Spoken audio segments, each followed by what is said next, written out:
Okay बेटा, चलिए आज की क्लास स्टार्ट करते हैं।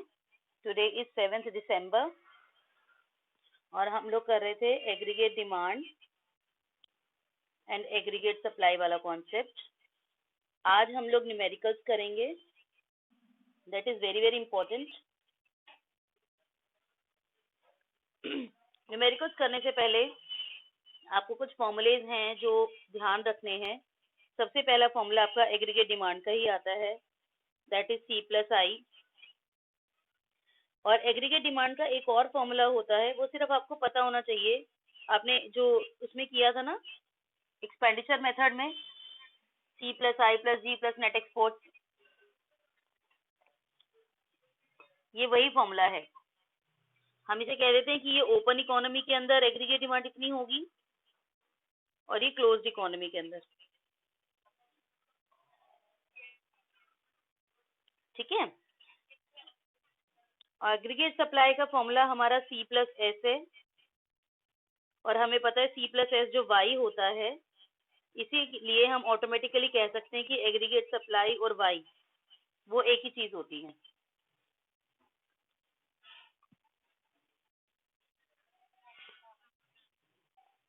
ठीक है। उसके बाद हमारा कंजम्पशन फंक्शन हमने किया था अल्फा प्लस बीटा वाई, और हमने सेविंग फंक्शन किया था -A प्लस बी वाई।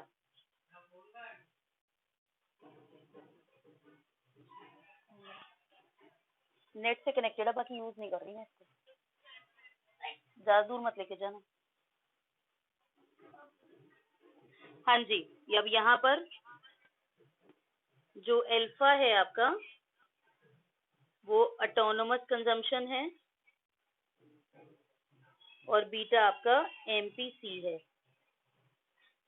और जो कि हम निकालते हैं delta C by delta Y से। ठीक है।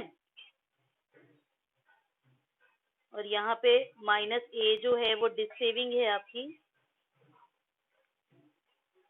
और B जो है वो आपका MPS है जो आप कैलकुलेट करते हो delta S by delta Y से।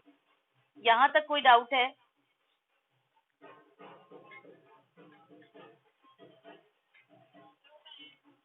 नो इश्यूज, बढ़े आगे।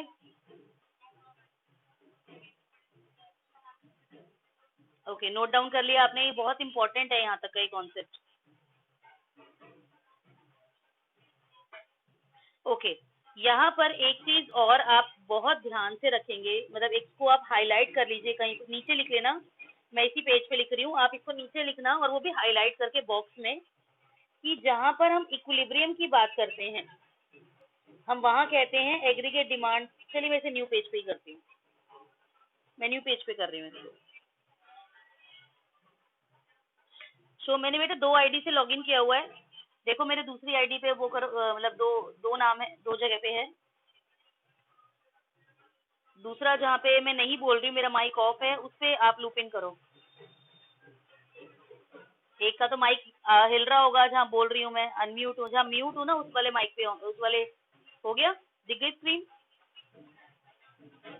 ओके, जो मैं भी आपको बता रही हूँ that is very very important topic, कि एट इक्विलिब्रियम जो एग्रीगेट डिमांड होता है ना बेटा, वो एग्रीगेट सप्लाई के इक्वल होता है। बात समझ में आई?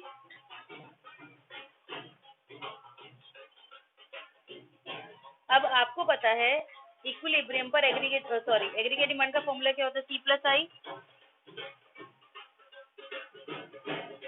और एग्रीगेट सप्लाई का फॉर्मूला क्या होता है?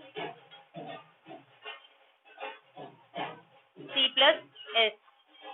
अब यहाँ पर अकॉर्डिंग टू मैथमेटिक्स C से C कैंसिल हो गया, तो हमारा क्या आ गया, ये I = S। ठीक है। तो इक्विलिब्रियम, सिर्फ ये बात किस पर हो रही है? At equilibrium. एट इक्विलिब्रियम आपका एग्रीगेट डिमांड एग्रीगेट सप्लाई के बराबर होता है, इन्वेस्टमेंट सेविंग के बराबर होती है। एक आप ये बात याद रखेंगे, एक ये, और तीसरी ये इक्विलिब्रियम पर ही, ये सारी बातें इक्विलिब्रियम के लिए हैं कि एग्रीगेट डिमांड जो होता है, देखो एग्रीगेट सप्लाई y के बराबर होता है, आपको पता है एग्रीगेट सप्लाई जो है वो y के बराबर होता है। तो एट इक्विलिब्रियम हम एग्रीगेट डिमांड को भी y कह सकते हैं।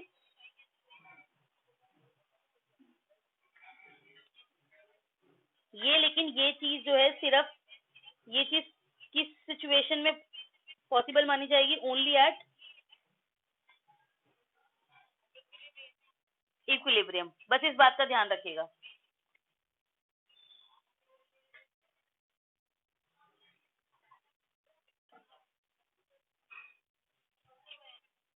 ठीक है, तो ये इक्विलिब्रियम पर ही आपको ये कंडीशन जो है वो फुलफिल होगी, इस बात को ध्यान रखिएगा।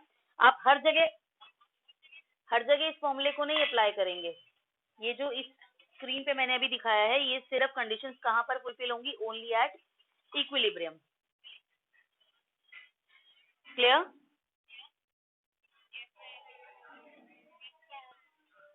अब देखेंगे ध्यान से क्वेश्चन। आपको कंजम्पशन फंक्शन, गीता आप देखिएगा ध्यान से, आपको कंजम्पशन फंक्शन दिया हुआ है 40 प्लस 0.3y। ठीक है, अब इसके पार्ट दे रखे हैं, अब और इन्वेस्टमेंट दिया हुआ है 50। प्लीज इसको ध्यान से सुनेंगे इस न्यूमेरिकल को। अब क्वेश्चन क्या दिया हुआ है? इन्होंने कहा है डिराइव सेविंग फंक्शन, पहला पार्ट। दूसरा पार्ट इन्होंने कहा है calculate equilibrium level of income.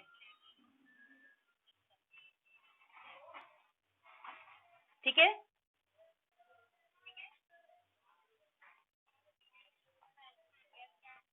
अब इसका सॉल्यूशन देखेंगे ध्यान से। हमें सबसे पहला पार्ट है सेविंग फंक्शन डिराइव करना है। If I am talking about a short method, अगर मुझे सेविंग फंक्शन निकालना है, खुशबू मुझे बताइए सेविंग फंक्शन क्या होगा?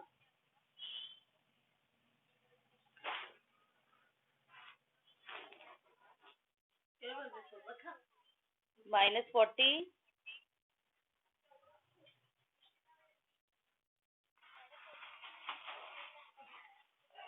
Very good, -40 plus 0.7y। Gita ये समझ में आया कि हमने क्या करा? ये जो पॉजिटिव नंबर 40 था इसका नेगेटिव लिख दिया यहाँ पर, और ये जो 0.3 था इसको हमने 1 में से माइनस कर दिया और यहाँ लिख दिया 0.7y। अगर ये क्वेश्चन हमें लॉन्ग तरीके से करना होता तो हम क्या करते?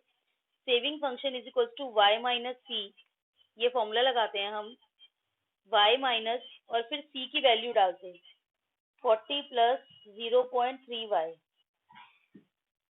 फिर हम ब्रैकेट ओपन करते y माइनस 40 माइनस 0.3y। हम इसको फिर पहले कांस्टेंट नंबर लिखते हैं और फिर हम इसकी y वाली टर्म्स लिखते हैं।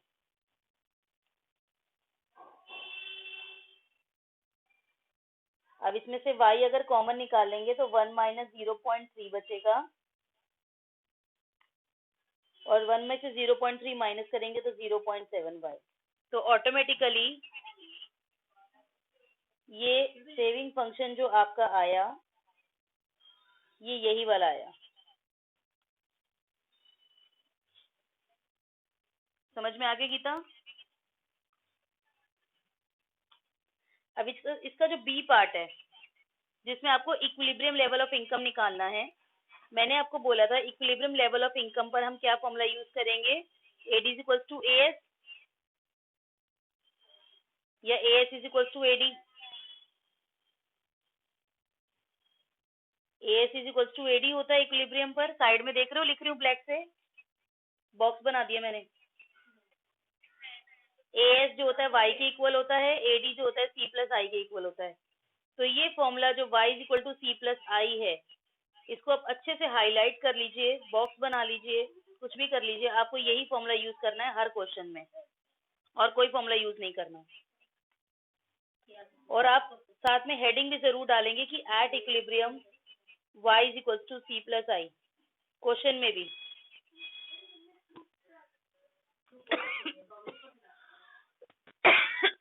समझ में आया?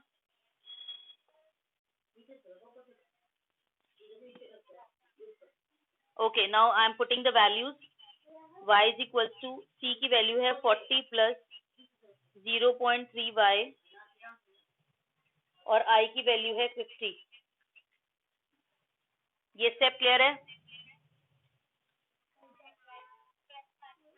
अब ये y यहाँ पर है, ये जो 0.3y y वाली टर्म है मैं दूसरी तरफ ले आती हूँ y के साथ, तो यहाँ आके माइनस हो जाएगी ये, और ये जो कांस्टेंट नंबर है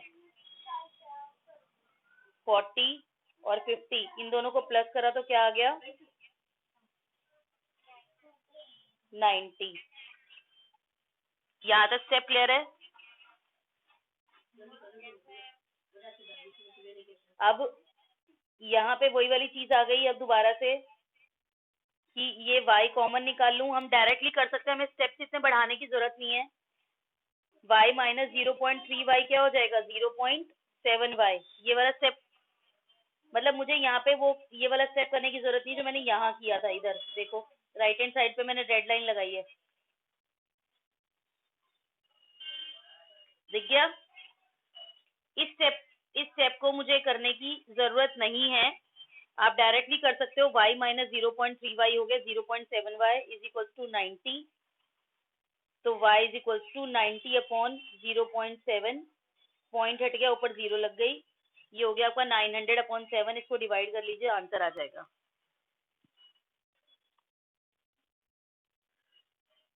समझ में आया?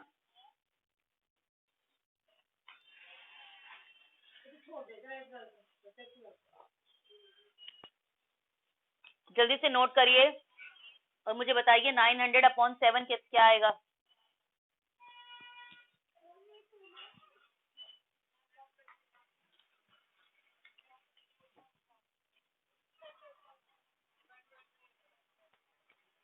ये आ रहा है आपका 128.5, ये आ रहा है। अच्छा, अभी तो ना मैंने जो नंबर्स दिए थे वो मैंने ऐसे ही कुछ भी दे दिया था, समझ रहे हो बात को? मैंने कहीं बुक से देख के क्वेश्चन नहीं लिखा।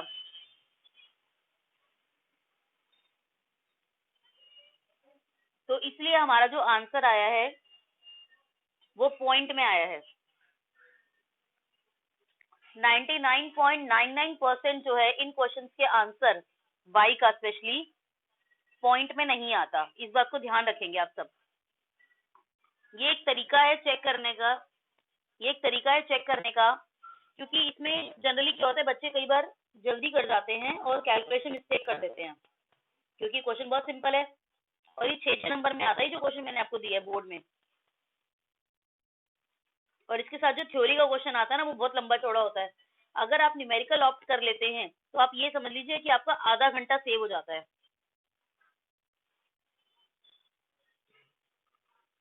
बात समझ में आ रही है?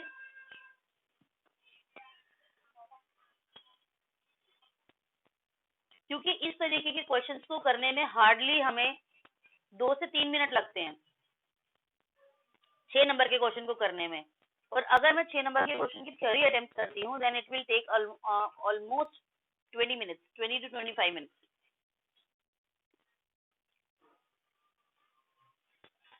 Got my point?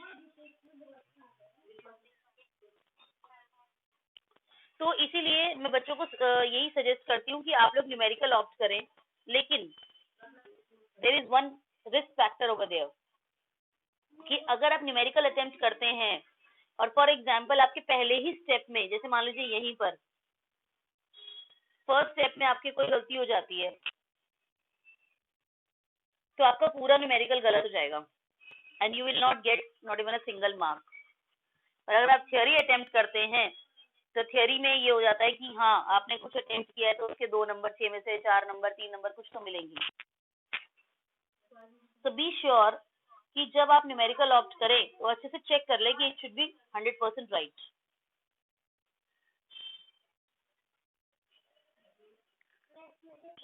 समझ में आया? गीता आपको समझ में आ गया बेटे? पूजा,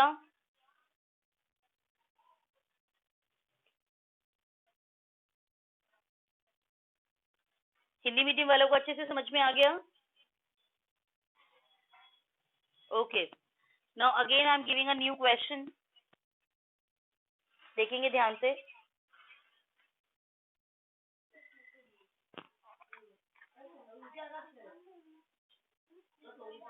मान लीजिए आपको कंजम्पशन फंक्शन दिया हुआ है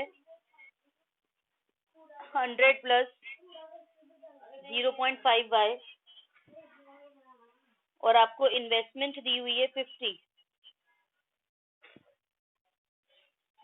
आप इसमें वही है derive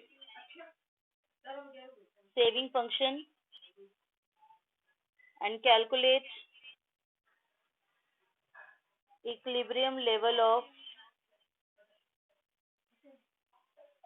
national income and calculate equilibrium level of consumption and saving. जल्दी से आप लोग मुझे क्वेश्चन को करके दिखाएंगे.